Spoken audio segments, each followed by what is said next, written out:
এই রাতুল আমার ফোনটা একটু ধরতো, আমি একটা টিকটক ভিডিও বানাবো। তুমি দেখতেছো না আপু আমি পড়তেছি? আমি এত পড়াশোনা করে কি হবো? ফোনটা ধর, যেটা কইছি এটা ফোন। শোনো আপু, আমি পারবো না। তোমার টিকটক ভিডিও তুমি নিজে যায় বানাও, আমি পড়াশোনা বাদ দিয়ে তোমার ক্যামেরা ধরবো। তুই কিসের পড়াশোনা করস? তো পড়াশোনা কি কোনো কাজে লাগবো? বড় বোন একটা কথা কইছি হেডাই তুই শুনস না, আর পড়াশোনা করে তুই বড় কিছু হয়ে যাবি, তাই না? তুমি একটা ভালো কথা কইতা তাহলে তুমি দেখতা, আমি শুনতাম না শুনতাম। আর ভাইয়া যদি দেয় তুমি ভিডিও বানাইতাছো আর আমি মোবাইল ধরছি, ভাইয়া আমারে ঘর থেকে বের করে দেবে। সারাক্ষণ শুধু ভাইয়া ভাইয়া ভাইয়া ভাইয়া কি দেখতেছে আমরা কি করি না করি? আমি তোরে যেটা কইছি এটা ফোন। আমি সুন্দর একটা ভিডিও বানাবো, এই টিকটকে ভিডিও বানায় মানুষ ভাইরাল হয়ে যাইতেছে, ইউটিউব ফেসবুকে মানুষ হাজার হাজার টাকা ইনকাম করতেছে। আয় আমাকে ভিডিও বানা, ধর ফোন ধর। কি হচ্ছে এসব? কি করছিস ওর সাথে?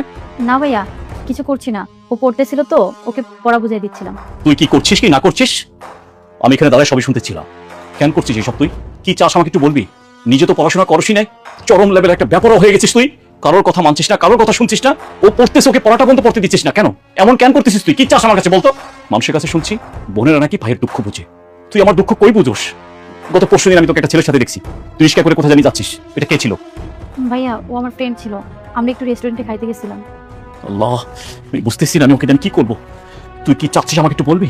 তুই কি চাস যে তোর ভাইয়ের নিজের জীবন নিজে শেষ করে দিবে, তাহলে তুই শান্তি পাবি? না না ভাইয়া তুমি এমন ভাবে বলছো কেন? তুমি মরবা কেন? মরলে তো আমার মরা উচিত। তোর জন্য বিয়ের ঘর আসলে নানান তাল বাহানা করে বিয়া ভাঙ্গা দেশ। ও পড়াশোনা করতেছে, তাকে ঠিক মতন পড়াশোনা করতে দেশ না। তুই সারাক্ষণ টিকটক ফিকটক এই সমস্ত আলতু ফালতু জিনিসটা পড়ে আছিস। এলাকায় সমাজে আমার কি মান সম্মান থাকতেছে তোর জন্য? আমি বুঝছি, আমি মরে গেলে হয়তো শান্তি পাবি। না না ভাইয়া তুমি আমারে মাফ করে দাও, তোমার কথার অবাধে আমি একটা কাজও করবো না। তুমি আমারে যেটা বলবো আমি সেটাই শুনবো।